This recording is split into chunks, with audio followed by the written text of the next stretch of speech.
শুরু করছি মহান আল্লাহর নামে। আশা করছি সকলেই ভালো রয়েছে।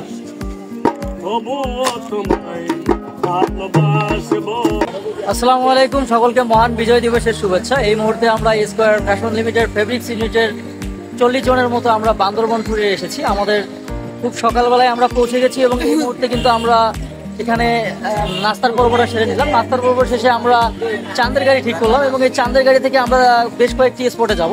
আমরা কিন্তু এই হোটেলে আমাদের নাস্তার পর্বটা সেরে নিলাম। বেআইবাড়ি অভিজাত রেস্তোরাঁ, এখানকার নাস্তাটা মোটামুটি বেশ ভালোই লাগলো। এই মুহূর্তে কিন্তু আসলে এখনো অনেকজনই আসলে ভেতরে নাস্তা করতেছে এবং নাস্তার পর্বটা শেষ হলে কিন্তু আমাদের এখান থেকে মোট 4টা গাড়ি আমাদের এই স্পট পূরণের উদ্দেশ্যে রওনা হবে। এই গাড়িটা আমাদের আসলে কোন কোন স্পটে যাচ্ছে?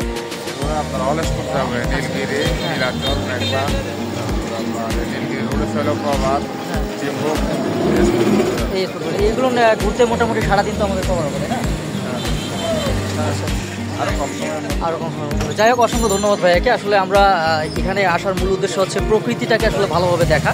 তো প্রকৃতিটাকে দেখার জন্য কিন্তু আমরা সুদূর ময়মনসিংহ থেকে এসেছি এবং আমাদের আজকের এই ট্যুরটা সমস্ত কিছু আপডেট আপনি আমার কাছ থেকে পাবেন এই ব্লগের মাধ্যমে এবং সমস্ত ডিটেলস বিষয়গুলো জানার জন্য আমাদের এই পুরো ভিডিওটা দেখার আমন্ত্রণ রইল।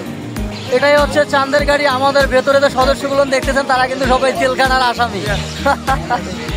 কাক ডাকা ভোরেই আমরা পৌঁছে গেছিলাম বান্দরবন সদরে। তো এত কনকনে শীতের মধ্যে শরীরটাকে গরম করার জন্য সাইফুল ভাইয়ের সৌজন্যে এই মুহূর্তে চলছে পান খাওয়ার বিশেষ আয়োজন।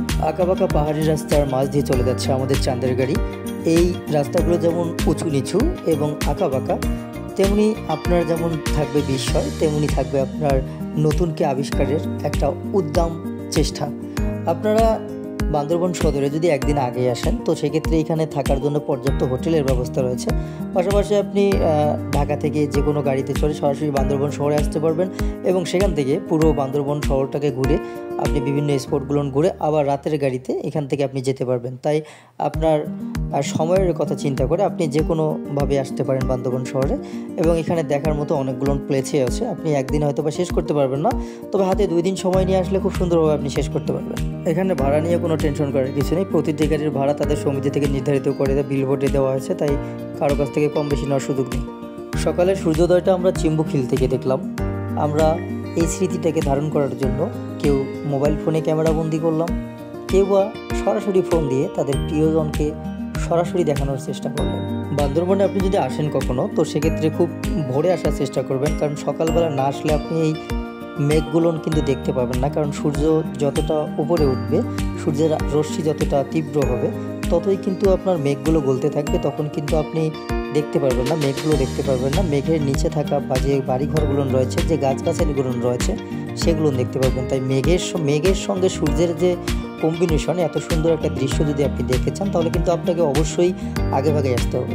পাহাড়ের মাছ থেকে আস্তে আস্তে উঠে দিচ্ছে সূর্যি মামা, আর তার নিচে শরতের শুভ্র সাদা মেঘগুলো যেন ভেসে বেড়াচ্ছে সমহিমায়। আমাদের এবারের ভ্রমণের প্রথম গন্তব্যস্থান হচ্ছে নীলগিরি পাহাড়।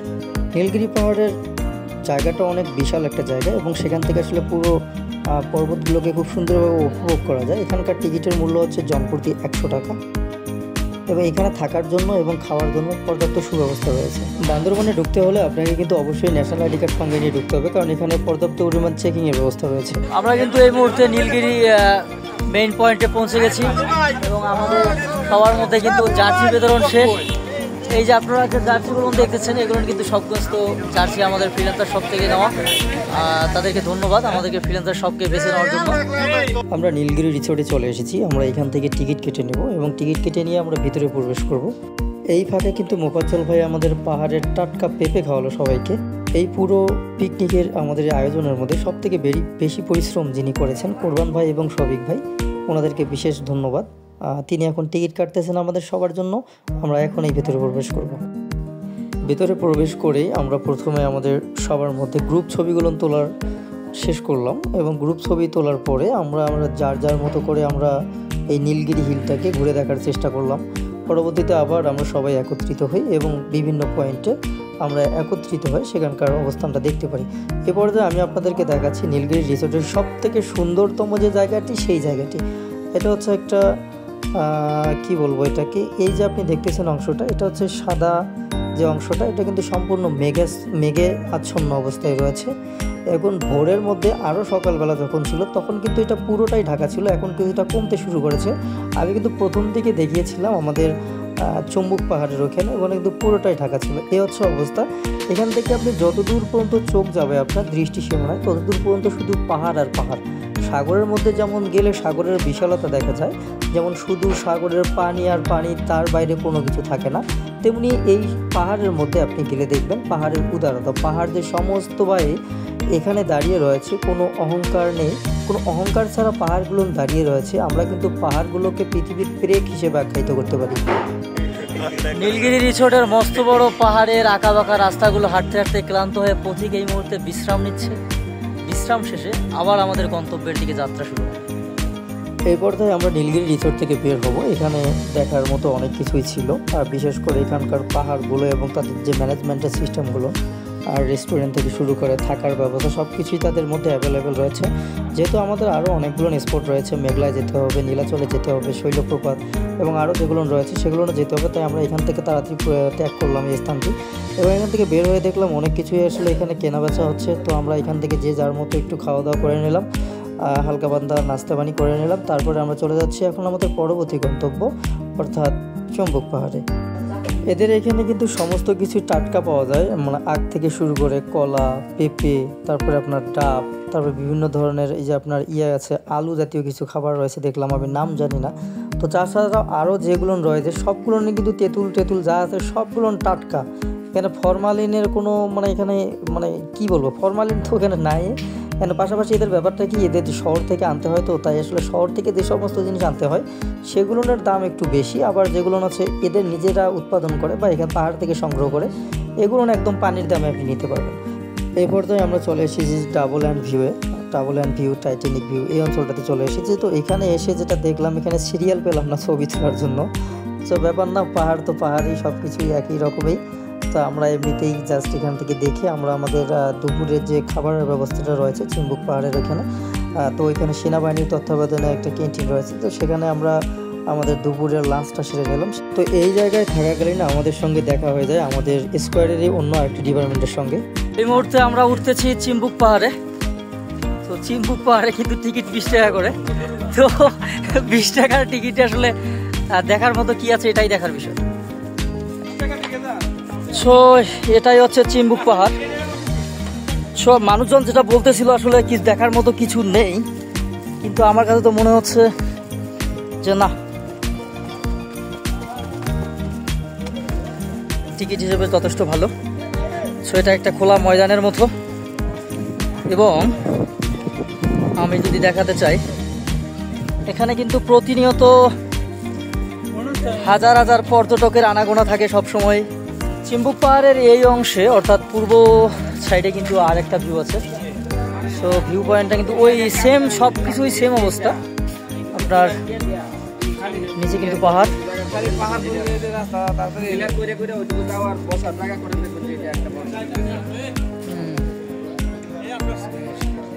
এটা কিন্তু চিম্বুক পাহাড়ের আপনার আবাসিক। এখানে কেউ গেস্ট সহ আসে, রাত্রি যাপন করতে পারবে। একটা হোটেল দেখতে পাচ্ছেন, প্রত্যেকটা পর্যটন কেন্দ্রেই কিন্তু একটা হোটেল থাকে। তো চিম্বুক পাহাড়ের এটা হচ্ছে সেই হোটেল। ডেকোরেশন মোটামুটি ভালোই, খাবার দাবারের মানও ভালো। মোটামুটি এখানকার একটা জিনিস ভালো লাগলো, সেটা হচ্ছে এখানকার যে দোকানপাটগুলো বা যেগুলো রয়েছে সেগুলো কিন্তু সমস্ত কিছু সেনাবাহিনী নিয়ন্ত্রিত। সুতরাং আসলে আপনার নির্দিষ্ট যে মূল্য থাকে পণ্যের গায়ে লেখা থাকে, তার বাইরে নেওয়ার কোনো সিস্টেম নাই। সো আপনি পণ্য কেনার সময় মূল্য দেখে কিনবেন, কোনো ধরনের সমস্যা নেই। আমরা আমাদের পরবর্তী গন্তব্যের দিকে এখন রওনা হব। আমরা এখন চলে যাব শৈলপ্রপাতে।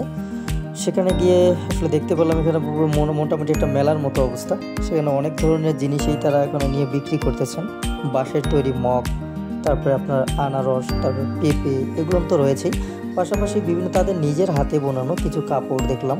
তো এখান থেকে আমি 3 পিস সহ মাফলার এবং আরও চন্দন, তারপরে আপনার ক্যাপ, এরকম যেগুলো আমার পছন্দ হলো বেশ কিছু জিনিস কেনাকাটা করলাম। শৈলপ্রপাতের স্নিগ্ধ সুন্দর মনোমুগ্ধকর দৃশ্য দেখে এখানে আসলে গোসল করার একটা প্রচণ্ড ইচ্ছা ছিল। সঙ্গে করে 3 কোয়ার্টার প্যানও নিয়ে যাওয়া হয়েছিল, কিন্তু আসলে এখানকার পানিগুলো আসলে অনেক কম পানি হওয়ায় আসলে এখানে গোসল করার মতো পরিবেশ নাই। তাছাড়া পানিগুলো আসলে দেখেও তো খুব বেশি একটা যে মানে স্বাস্থ্যকর মনে হলো এমনটাও না। তো পরিবেশটা অনেক সুন্দর এবং মানে শ্রুতিমধুর। তাদের এই পরিবেশে স্নিগ্ধ যে সুন্দর শব্দটা, ঝর্ণার যে শব্দটা, পানির স্রোতের শব্দটা খুবই সুন্দর লাগে। এখানকার এই জায়গার মধ্যে কিন্তু আসলে গোসল করে তাদের যে স্থানীয় লোকজন রয়েছে তারা গোসল করে। সো এই মুহূর্তে চলে এসেছি আমরা নীলাচল। বর্তমানে আসলে পরিবেশটা কিছুটা শীতল হওয়ায় বেশ ভালোই লাগছে আমাদের।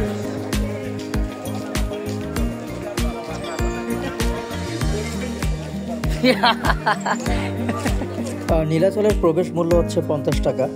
তো নীলাচলটা মোটামুটি খুব বড় সড়ই রয়েছে এবং এখান থেকে আসলে বান্দরবনের পুরো ভিউটা পাওয়া যায়।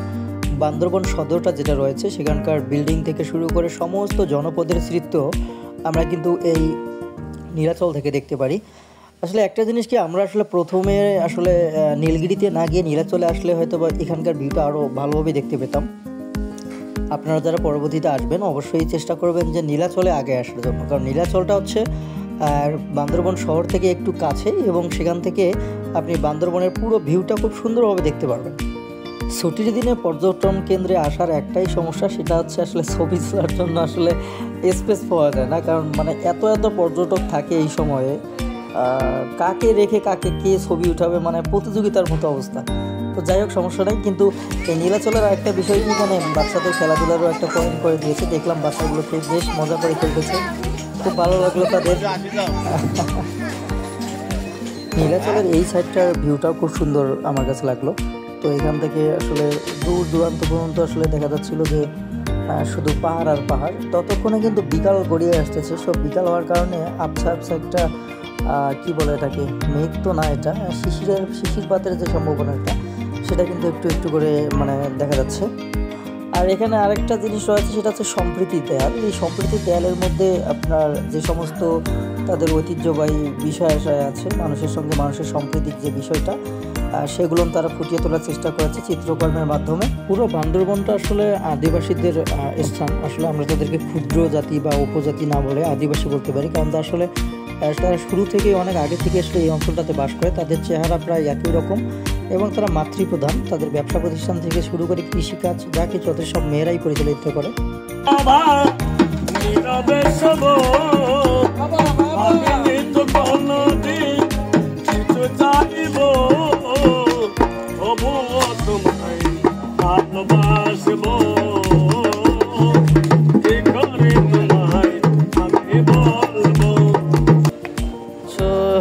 এটা হচ্ছে মেঘলায় কিন্তু একটা প্রথমে আমরা শুরুতেই দেখতে পাচ্ছি একটা প্রেয়ার রুম। যাই হোক, খুবই ভালো লাগলো বিষয়টা। সো আমরা কিন্তু এখন আছি মেঘলার মধ্যে। তো মেঘলার মধ্যে মোটামুটি বান্দরবনের মধ্যে বেশ কিছু স্পট আছে, যেমন কেবল কার, তারপরে ঝুলন্ত ব্রিজ। তো এগুলো আমাদের দেখা দরকার। এই মেঘলার মাধ্যমেই কিন্তু আজকে আমাদের বান্দরবন ট্যুরের পরিসমাপ্তি ঘটবে। এই যে দেখতেছেন নিচু রাস্তাটা, এটা কিন্তু মনে হচ্ছে যে সমুদ্রের ভেতরে গভীরে গিয়ে ঢুকতেছে, কিন্তু ওঠার সময় যে একটা কি অবস্থা হবে এটা হচ্ছে আসল ব্যাপার। তো বান্দরবনে এসে এই একটা মাত্র স্পটে আমরা পানির দেখা পেলাম। এতক্ষণ পর্যন্ত যা দেখছি সব পাহাড় করবো। সো এই বিলের মধ্যে, বিল তো না, এটা হচ্ছে ওদের কৃত্রিম বিল। যাই হোক, তো এখানে আসলে দুইটা নৌকার মধ্যে করে 3 জন 2 জন 5 জন তারা আসলে যাতায়াত করছিল। সবগুলো আছে চাপকাইয়া। তো তাদের কথাবার্তা ওখানে যতটুকু শুনলাম যে চ্যাংচুং ছাড়া আর কিছুই বুঝলাম না। সো এবার আমরা কেবল কারে উঠবো। কেবল কারে ওঠার পরে আসলে আজকের মতো ভিডিওটা হয়তো বা আমার শেষ করা হবে। এই মুহূর্তে আছি কেবল কারে, চলে যাচ্ছি সাগর পাড়ে।